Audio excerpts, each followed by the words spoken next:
The mockery begins.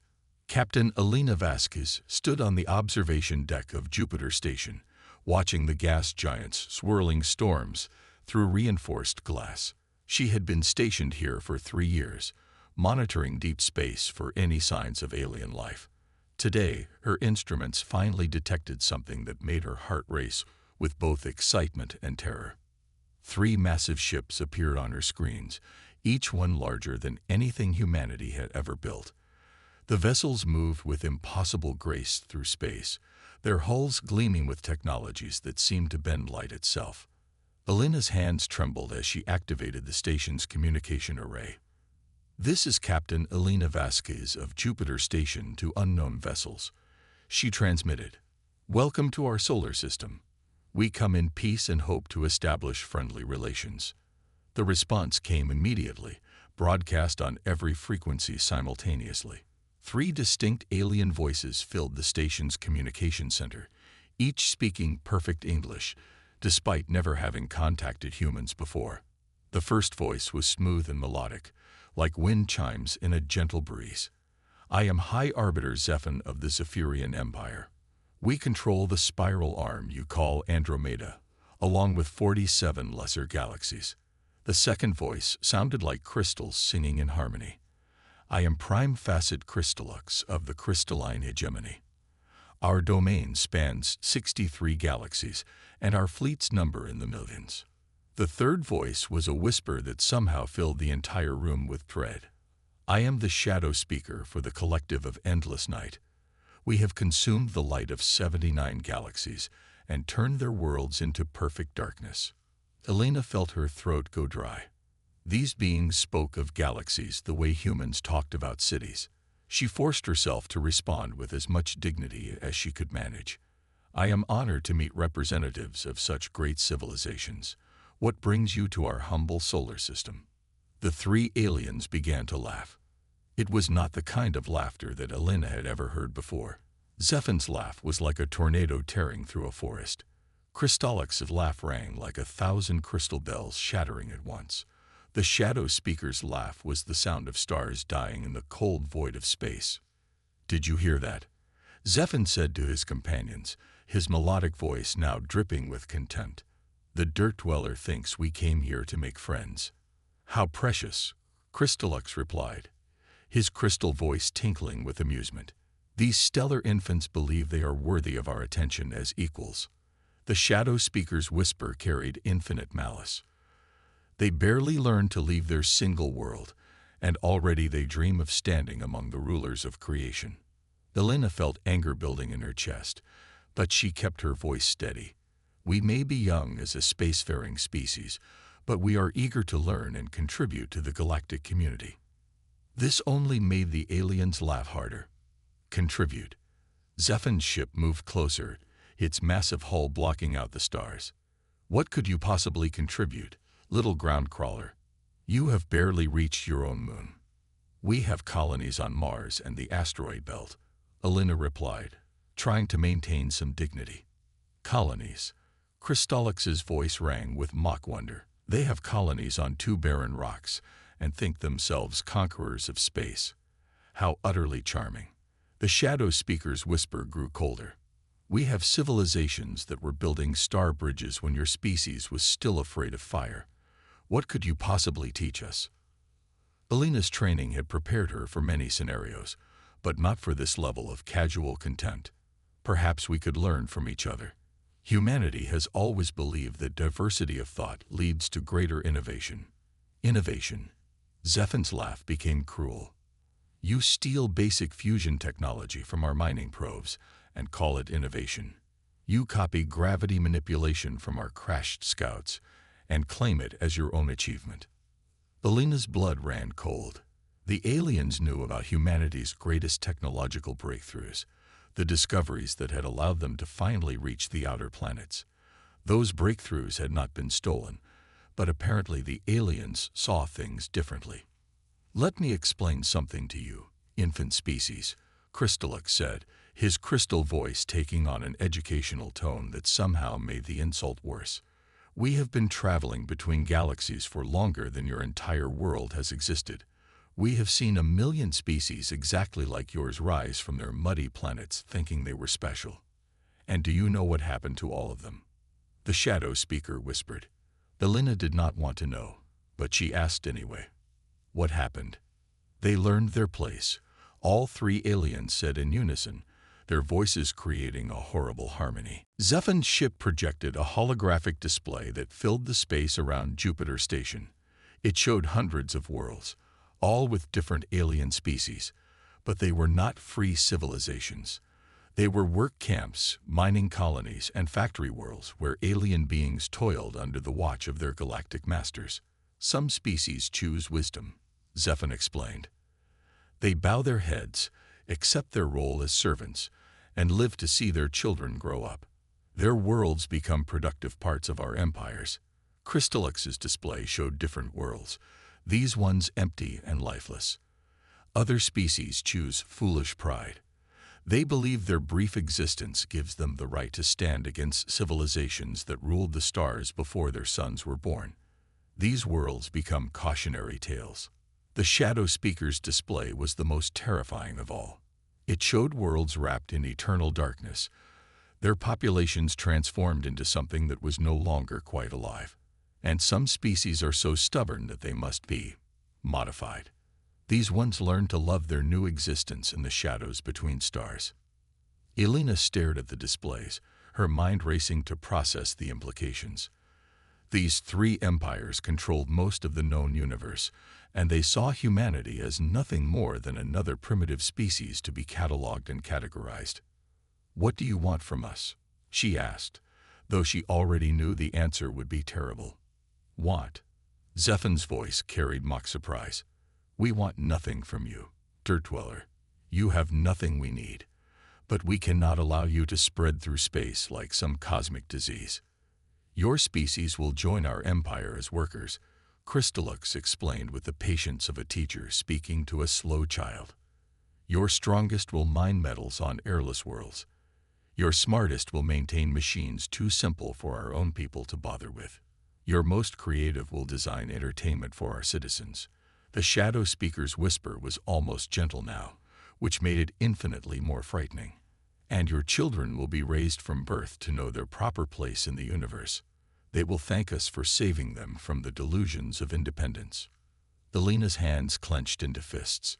Every instinct in her body screamed at her to fight, to reject these demands, to tell these arrogant aliens exactly what they could do with their empire. But she was one human on a research station, facing three fleets that could probably destroy her entire solar system without breaking stride.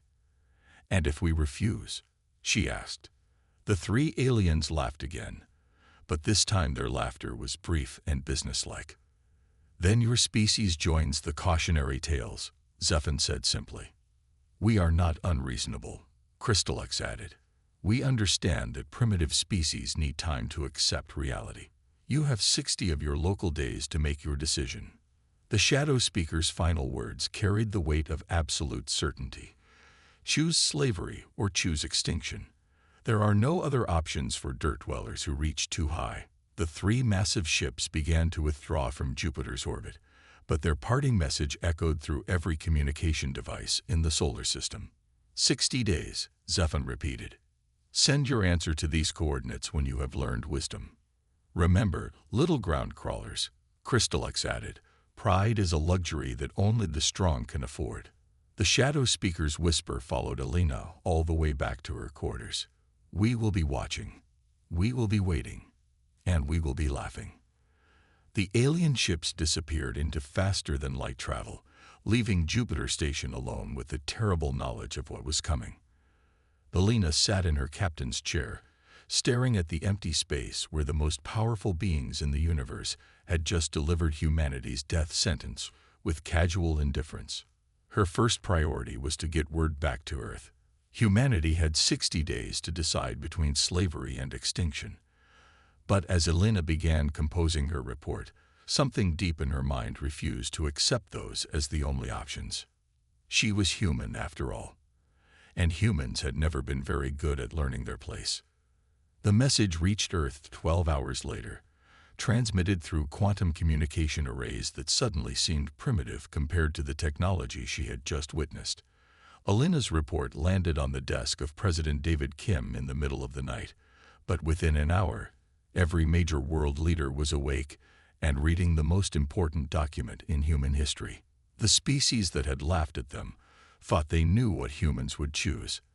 They were about to learn that some species don't fit into neat categories, and that underestimating the underdog was a mistake that even galactic empires could not afford to make. The countdown had begun, but humanity was not planning to spend it learning their place. They were planning to teach 3 galaxies a lesson about the danger of mocking Earth. The human response. President David Kim stood before the emergency session of the United Nations, his face grave as he addressed the most powerful people on Earth. The secure conference room deep beneath Geneva buzzed with tension as world leaders processed the impossible news that Captain Vasquez had brought back from Jupiter Station.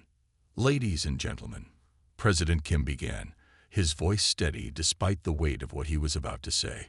"Humanity faces a choice that will determine whether our species continues to exist as free beings or becomes extinct. We have 59 days to give our answer to 3 galactic empires that view us as nothing more than insects to be stepped on." Prime Minister Sarah Chen of the European Federation stood up, her scientific background making her the natural choice to lead the technical response. "With respect, Mr. President, I refuse to accept that those are our only options. My team has been analyzing the scanner data from Captain Vasquez's encounter. These aliens may be advanced, but they're not gods." Dr. Chen activated the holographic display at the center of the room, showing detailed scans of the 3 alien vessels. "Look at their technology. Yes, it's more advanced than ours, but it follows the same basic principles. They use fusion reactors, gravity manipulation, and quantum communication, just like we do. The difference is scale and efficiency, not fundamental physics." Admiral Marcus Torres, the commander of Earth's small but growing space fleet, leaned forward in his chair. He was a man who had spent his entire career preparing for the day when humanity might have to fight for its survival among the stars. "Dr. Chen is right. I've been studying their ship configurations, and I noticed something interesting. They're built for intimidation and overwhelming force, not for fighting an enemy that refuses to play by established rules." "What do you mean?" asked Chancellor Elena Rodriguez of the South American Alliance. Admiral Torres smiled grimly. "These empires have been in control for so long that they've forgotten how to fight a real war. They're used to civilizations that either surrender immediately or die quickly. They've never faced an enemy that adapts, evolves, and refuses to stay dead." Dr. Chen nodded enthusiastically. "Exactly. And that gives us our advantage. While they've been maintaining their empires, we've been fighting each other for our entire history. Every generation of humans has known conflict, innovation, and the need to do more with less." President Kim felt a spark of hope ignite in his chest. "What are you proposing?" "We give them exactly what they don't expect," Dr. Chen replied. "We appear to be considering their ultimatum while secretly preparing for the most audacious military operation in human history. We're going to build a fleet that fights like humans, not like the civilizations they're used to crushing." The room erupted in discussion, but Kim raised his hand for silence. "Explain." Dr. Chen's eyes lit up with the fire of discovery. "The aliens showed us one thing very clearly in their displays. They think in terms of massive fleets, overwhelming firepower, and direct confrontation. But humans are pack hunters. We're ambush predators. We use swarm tactics, hit-and-run strategies, and we turn our enemies' strengths against them." Admiral Torres stood up and walked to the display. "I've been developing something I call the WASP doctrine. Instead of building a few massive ships like theirs, we build hundreds of smaller vessels that work together like a swarm. Each ship is designed to be fast, deadly, and expendable." "Expendable?" President Kim asked, though he thought he understood. "Every human pilot volunteers knowing they might not come home." Torres replied solemnly. But each ship that gets destroyed takes out something much more valuable than itself. It's the same principle as a wasp defending its nest. The individual wasp dies, but the nest survives. Dr. Chen pulled up new schematics that made everyone in the room gasp. We're not just building conventional ships. We're building vessels that can use human creativity in ways the aliens have never encountered. Ships that can separate into multiple smaller craft, vessels that can cloak themselves using quantum tunneling, and weapons that learn from each battle and become more effective. How is this possible in 59 days? Asked Prime Minister James Mackenzie of the British Commonwealth. Because we're going to do something the aliens have never seen. Dr. Chen replied with a grin that would have terrified the three galactic empires if they could have seen it. We're going to turn our entire planet into a war factory. Every space-capable nation, every corporation, every resource on Earth focused on one goal: survival. Admiral Torres activated another display showing Earth's orbital infrastructure. We already have manufacturing stations around the moon and in the asteroid belt. We're going to expand them at a rate that should be impossible. Round-the-clock construction, using every piece of alien technology we've reverse-engineered from their crashed probes. President Kim looked around the room at the faces of Earth's leaders. He saw fear, yes, but also something else. He saw the same stubborn determination that had carried humanity from caves to the stars. What do you need? Everything, Dr. Chen said simply. Every scientist, every engineer, every factory worker, every resource. And we need something else. We need the aliens to keep underestimating us right up until the moment we strike. How do we manage that? Admiral Torres smiled coldly. We play the part they expect. We send diplomatic messages asking for more time. We appear to be debating surrender. We let them think we're exactly what they believe us to be, a young species too frightened to fight. Dr. Chen activated a final display that showed the most ambitious project in human history. While they're laughing at our supposed weakness, we'll be building the most dangerous fleet the universe has ever seen. Ships designed by humans, for humans, to fight the way humans fight best. The project had a name that would become legend throughout 3 galaxies: Operation Hornet's Nest. Over the next 57 days, Earth transformed in ways that amazed even its own inhabitants. Every major city became a construction hub. Orbital elevators carried raw materials into space 24 hours a day. The moon's surface sprouted new factories faster than anyone had thought possible. Dr. Chen worked 18-hour days, leading teams of scientists who reverse-engineered alien technology and then improved it with human ingenuity. They discovered that the aliens' greatest weakness was their reliance on tried-and-true methods. Human creativity, chaos, and unpredictability were completely outside their experience. Admiral Torres coordinated the construction of Earth's new fleet. The ships were smaller than alien vessels, but they were designed to work together in ways that multiplied their effectiveness. Each craft could split into fighter squadrons, combine into larger vessels, or operate independently as needed. Most importantly, they were designed around human psychology. The aliens built ships to intimidate and overwhelm. Humans built ships to survive, adapt, and hit back harder than they had been hit. As the deadline approached, humanity's secret preparations neared completion. 300 ships waited in the asteroid belt, hidden among the rocks and debris. Each one was crewed by volunteers who understood they were not just fighting for Earth, but for the right of any species to choose its own destiny. Captain Elena Vasquez had requested to command the lead ship of the fleet. She had been the first human to face the aliens' mockery, and she wanted to be the first to answer it with human defiance. With 48 hours left before the alien deadline, the 3 galactic empires received a message from Earth. President Kim appeared on their screens, looking appropriately humble and defeated. "Great rulers of the galaxies," he began, his voice carrying just the right note of resignation. "Humanity has considered your generous offer. We request a final meeting at Jupiter Station to discuss the terms of our integration into your empires." The 3 aliens laughed again. just as they had 2 months ago. They saw exactly what they expected to see: another primitive species learning its place in the universe. "Excellent," Zephan replied, his melodic voice warm with satisfaction. "We will arrive at the appointed time to accept your surrender. Perhaps your species will serve as an example to others about the wisdom of accepting reality." What they did not see was Admiral Torres's fleet moving into position throughout the solar system. What they did not detect were the human ships hidden in the asteroid belt, powered down and waiting. What they did not understand was that humans had spent 2 months preparing not for surrender, but for the most audacious military operation in galactic history. The aliens had made one crucial mistake. They had assumed that a species young enough to mock would be too frightened to fight back. They were about to learn that humanity's greatest strength had always been its refusal to accept defeat, even when defeat seemed certain.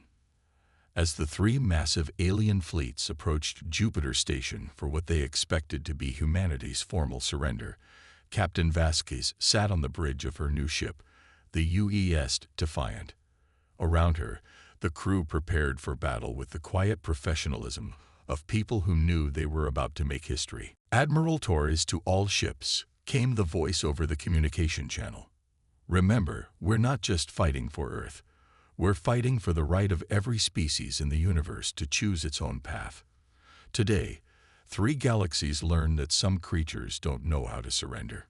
Captain Vasquez looked out at the approaching alien fleet and thought about the laughter she had endured 2 months ago. The aliens had mocked humanity as dirt dwellers and stellar infants. They were about to discover that sometimes the youngest predator in the pack is also the most dangerous. The countdown reached 0, and Operation Hornet's Nest began. What followed would be remembered as the day that 3 galaxies learned to respect the 4th.